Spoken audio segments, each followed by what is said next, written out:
Hello friends, आज का हमारा टॉपिक है सेल साइकिल। ये MSc second semester subject molecular cell biology का इम्पॉर्टेंट टॉपिक है। तो सेल साइकिल के अंतर्गत हम लोग एक सेल का जो पूरा साइकिल होता है उसका स्टडी करेंगे कि कैसे जो सेल होता है वो डिवाइड कैसे करता है और कितना टाइम लगता है उसको डिवाइड होने में, और डिवाइड होने के बाद वो कौन कौन से सेल का फॉर्मेशन करता है, इसका स्टडी इस टॉपिक के अंतर्गत किया जाता है।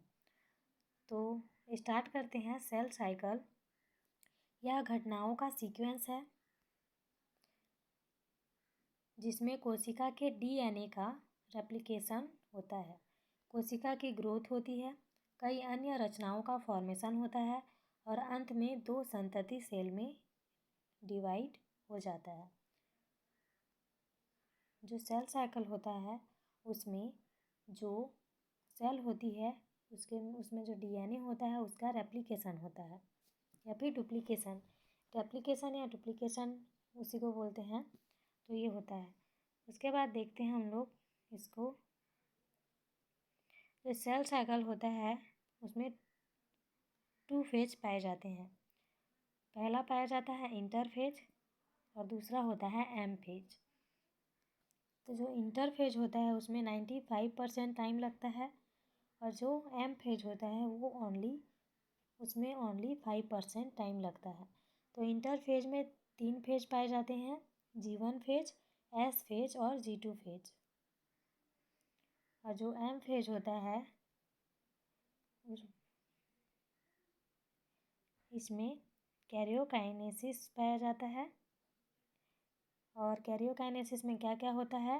प्रोफेज होता है, मेटाफेज होता है, एनाफेज होता है और टीलोफेज होता है। और उसके बाद जो एम फेज होता है वो साइटोकाइनेसिस यानी कि मियोसिस प्रोसेस होता है उसमें, और मियोसिस में प्रोफेज, मेटाफेज, एनाफेज और टीलोफेज होता है। ठीक है। उसके बाद देखेंगे इंटरफेज क्या होता है। तो 2 एम फेज के बीच की प्रावस्था को हम लोग क्या बोलते हैं? इंटरफेज। यहाँ पे एग्जाम्पल के लिए देखिए, G1, S और G2 है, उसके बाद फिर एम फेज है, फिर एम फेज के बाद G1, S और G2 है, उसके बाद फिर एम फेज है।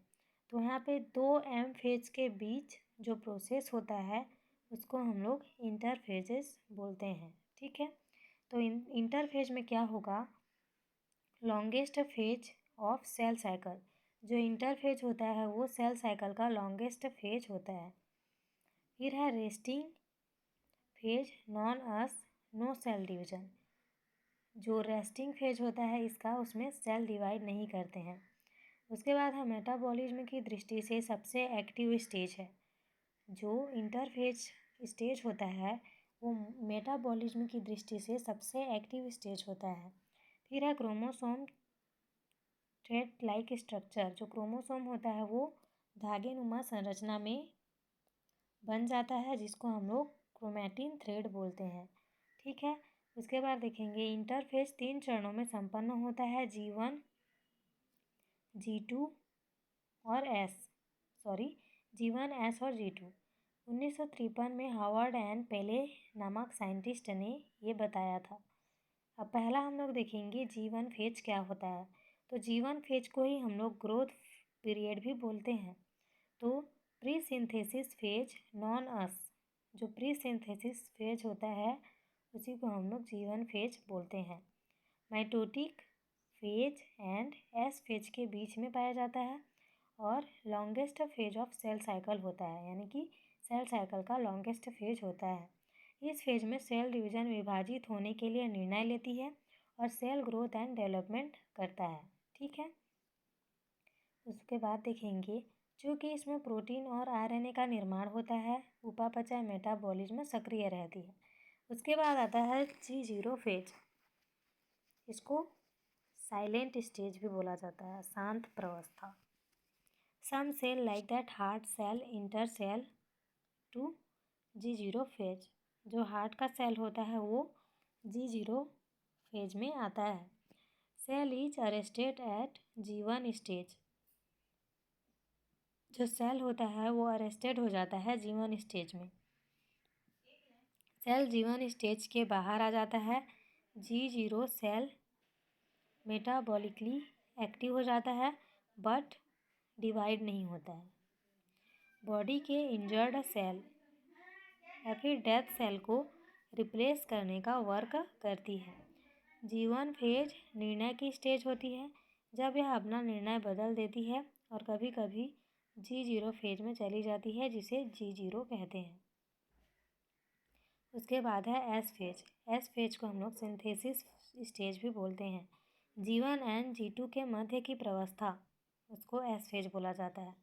डीएनए की डुप्लीकेशन होती है इस फेज में।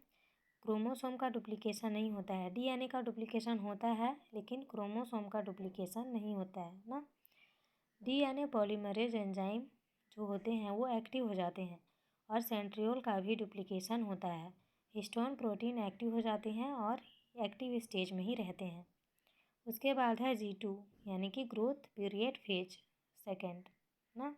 G1 फेज पढ़े थे, उसके बाद ये G2 फेज है। इस स्टेज में सेल और अधिक डेवलपमेंट होता है और न्यू प्रोटीन एंड आरएनए का फॉर्मेशन करता है। एस्ट्रल रे के फॉर्मेशन के लिए आवश्यक प्रोटीन का सिंथेसिस होता है और माइटोकॉन्ड्रिया व क्लोरोप्लास्ट का भी डुप्लीकेशन होता है। और यह पोस्ट सिंथेसिस फेज है, यानी कि सिंथेसिस के बाद जो फेज होता है, ये फेज सिंथेसिस के बाद होता है, इसलिए इसको पोस्ट सिंथेसिस फेज कहा जाता है। उसके बाद आता है एम फेज। तो एक्टिव डिवाइडिंग फेज बोला जाता है जो एम फेज होता है उसको। और कैरियोकाइनेसिस केंद्रक विभाजन भी होता है और साइटोकाइनेसिस यानी कि कोशिका द्रव्य का विभाजन भी होता है। और ये सब के पश्चात 2 सेल का फॉर्मेशन होता है। टर्म होता है इसका वाटर फ्लेमिंग। पादपों में देखा किसने देखा ये पादपों में इसको? स्ट्रासबर्गर। और जंतुओं में किसने देखा? W Flemming. उसके बाद इसमें देखेंगे माइटोसिस। सेल की मल्टीप्लिकेशन होती है, यह सोमैटिक सेल में संपन्न होता है। एक सेल से 2 संतति सेल का निर्माण होता है और संतति सेल मात्र सेल के समान होती है। माइटोसिस का स्टडी के लिए ओनियन रूट टिप सबसे बेस्ट है।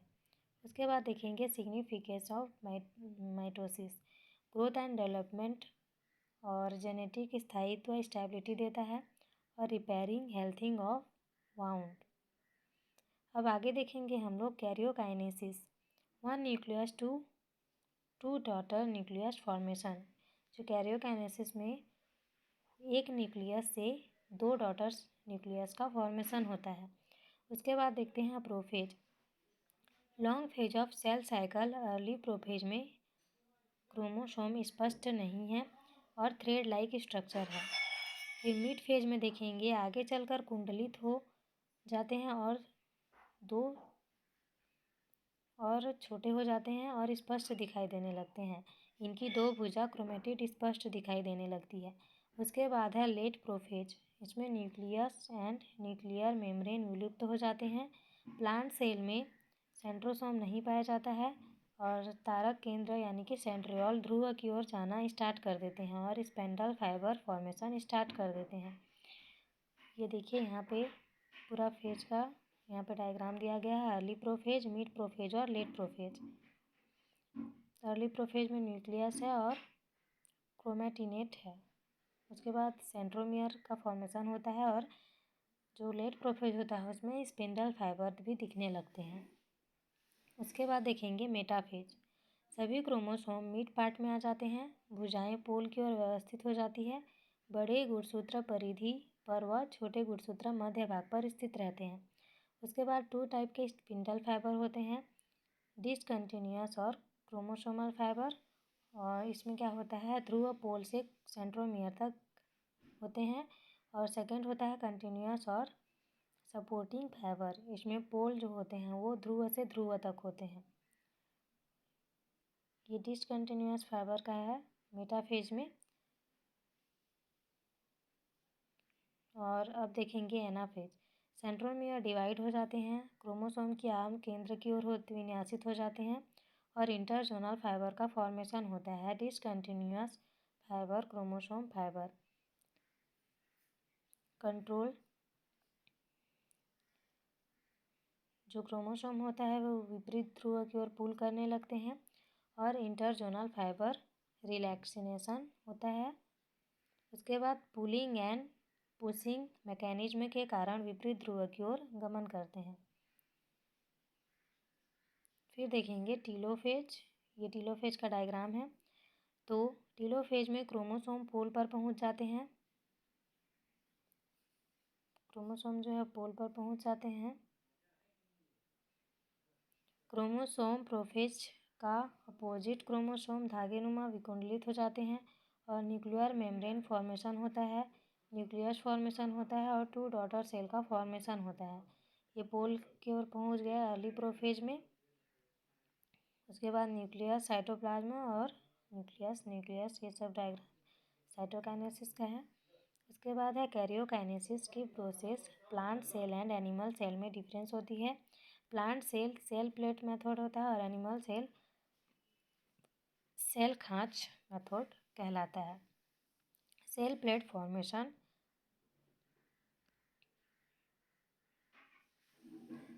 प्लास्ट हो जाता है और एंडोप्लाज्मिक रेटिकुलम के टुकड़े हो जाते हैं और गोल्जी वेसिकल्स दोनों जुड़े रहते हैं।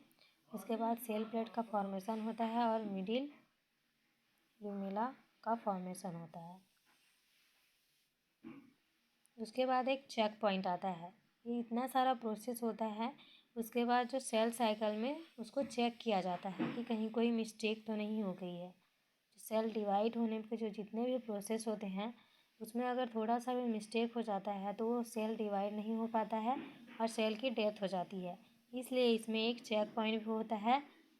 तो इस चेक पॉइंट के थ्रू ये चेक किया जाता है कि अभी तक जितने भी सिंथेसिस और जो मेटाफेज ये सब जो प्रोसेस हुआ वो सही तरीके से हुआ है कि नहीं करके एक बार उसको चेक किया जाता है और ये भी सेल साइकिल के अंतर्गत ही आता है। Normal cell move in a cell cycle in a regulated way. Normal cell cycle वे रेगुलेट वे में मूव करते हैं। यदि नॉर्मल सेल रेगुलेटेड वे में मूव नहीं करता है तो कैंसर हो जाता है। जो नॉर्मल सेल है वो रेगुलेटेड नहीं करेगा या फिर मूव नहीं करेगा तो कैंसर हो जाता है। कैंसर में क्या होता है, बहुत अधिक सेल डिवाइड करते हैं। तो अगर सेल डिवाइड करते रहें बहुत ज़्यादा मात्रा में डिवाइड करते रहें तो कैंसर हो जाता है। इसलिए इसको रोका जाता है और इसका इलाज किया जाता है। कुछ कुछ होता है कीमोथेरेपी सब वो। This regulation make sure that cell do not divide in unfavourable condition. Unfavourable conditions mean DNA damage, temperature, proper signal नहीं है, प्रॉपर प्रोटीन न्यूट्रिशन है या नहीं, सेल का इन्वायरमेंट ठीक है या नहीं, पीएच लेवल कम है या नहीं आदि। अगर सेल में ये मिसिंग है तो सेल आगे नहीं बढ़ेगा और नॉट डेराइड हो जाएगा। यही सब चेक किया जाता है चेक पॉइंट में। External and internal signal has been examined to decide whether move for division or not। External और इंटरनल सिग्नल्स ये डिसाइड करते हैं कि जो डिवीज़न होगा और नहीं होगा। फिर हम most important checkpoint are. G1 checkpoint होता है। ये जितने भी चेक पॉइंट होते हैं उसके नेम दिए गए हैं। G1 चेक पॉइंट, इसको G1 से S ट्रांजिशन भी बोला जाता है। उसके बाद G2 चेक पॉइंट, ये G2 से M ट्रांजिशन में होता है। और स्पिंडल चेक पॉइंट ये during transmission of metaphase and anaphase में होता है। उसके बाद ये चेक पॉइंट का डायग्राम दिया गया है।